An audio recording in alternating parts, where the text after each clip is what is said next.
ತುಮಕೂರು ನಗರದಲ್ಲಿ ಗಾಯಗೊಂಡು ಆಸ್ಪತ್ರೆಯಲ್ಲಿ ಚಿಕಿತ್ಸೆ ಪಡೆಯುತ್ತಿದ್ದ ವ್ಯಕ್ತಿಯೊಬ್ಬರು ಆಂಬ್ಯುಲೆನ್ಸ್ನಲ್ಲಿ ಬಂದು ಮತ ಚಲಾವಣೆ ಮಾಡಿದರು. ಅಪಘಾತದಲ್ಲಿ ಗಂಭೀರವಾಗಿ ಗಾಯಗೊಂಡಿದ್ದ ಸಂಪಂಗಿ ರಾಮು ಎಂಬವರು ಕಳೆದ 4 ತಿಂಗಳಿಂದ ಹಾಸಿಗೆಯಲ್ಲೇ ಮಲಗಿದ್ದರು.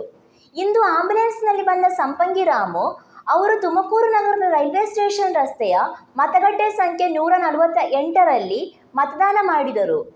ಪತ್ನಿ ಜೊತೆಯಲ್ಲಿ ಆಂಬ್ಯುಲೆನ್ಸ್ನಲ್ಲಿ ಬಂದ ಸಂಪಂಗಿ ರಾಮು ಚುನಾವಣಾ ಸಿಬ್ಬಂದಿಯ ಸಹಾಯದಿಂದ ಮತ ಚಲಾವಣೆ ಮಾಡಿದರು. ಇದೇ ಸಂದರ್ಭದಲ್ಲಿ ಮಾತನಾಡಿದ ಸಂಪಂಗಿ ರಾಮು ಅವರ ಪತ್ನಿ ಲಕ್ಷ್ಮಿ ಎಂಬವರು, ನಾವು ಚಲಾಯಿಸುವಂತಹ ಪ್ರತಿಯೊಂದು ಮತವೂ ಕೂಡ ಅಮೂಲ್ಯವಾದುದು. ಪ್ರಜಾಪ್ರಭುತ್ವ ವ್ಯವಸ್ಥೆಗೆ ಅತ್ಯುನ್ನತ ಸ್ಥಾನವಿದೆ. ಇದನ್ನು ಮನಗಂಡು ನಮ್ಮ ಪತಿ ಸಂಪಂಗಿ ರಾಮು ಅವರೊಂದಿಗೆ ಬಂದು ಮತ ಚಲಾವಣೆ ಮಾಡಿದ್ದೇನೆ ಎಂದು ಹೇಳಿದರು. ನಾವು ಎಂತಹ ಸ್ಥಿತಿಯಲ್ಲಿದ್ದರೂ ಮತ ಚಲಾಯಿಸಬೇಕೆಂದು ತಿಳಿಸಿದರು.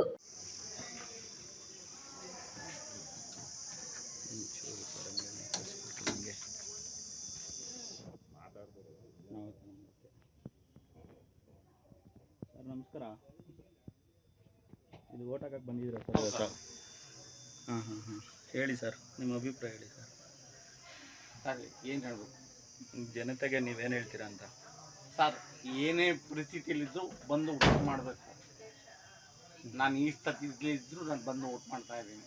ತಮ್ಮ ಹೆಸರು ಸರ್? ಸಂಪಂಗಿ ರಾಮು. ಏನಾಗಿತ್ತು ಸರ್ ತಮಗೆ? ಸರ್ ನಮಗೆ ಆಕ್ಸಿಡೆಂಟ್ ಆಗಿದೆ ಸರ್. ಹಾಂ, ಆಕ್ಸಿಡೆಂಟ್ ಆಗಿದೆ, 4 ತಿಂಗಳಾಗಿದೆ. ಹ್ಞೂ ಓಡಾಡೋಕ್ಕಾಗಲ್ಲ. ಇನ್ನು ವೋಟ್ ಹಾಕ್ಬೇಕು ಅಂತಲೇ ಬಂದಿದ್ದೀವಿ ಆಂಬ್ಯುಲೆನ್ಸ್ ಮಾಡಿಕೊಂಡು. ತುಂಬ ಧನ್ಯವಾದ ಸರ್. ನಿಮ್ಮ ಅಭಿಪ್ರಾಯ ಹೆಂಗೆ ಹೇಳ್ಬಿಡಿ ಮೇಡಮ್. ಸಮಾಜಕ್ಕೆ ಏನಂತ ಇದ್ರ ಬಗ್ಗೆ ನೀವು ಹೇಳ್ತೀರಾ? ಒಂದೊಂದು ಓಟು ಕೂಡ ಅಮೂಲ್ಯವಾಗಿದೆ ಅಂತ ಹೇಳ್ತೀನಿ, ಅಷ್ಟೇ ಹೇಳೋದು. ಒಂದೊಂದು ಓಟು ಸಹ ಅತ್ಯಮೂಲ್ಯ.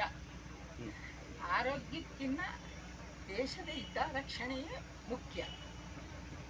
ತುಂಬ ಧನ್ಯವಾದ ಮೇಡಮ್, ಇಂಥ ಪರಿಸ್ಥಿತಿಯಲ್ಲೂ ನೀವು ಕರ್ಕೊಂಡು ಬಂದು. ತುಂಬ ಧನ್ಯವಾದ ಸರ್. Okay sir.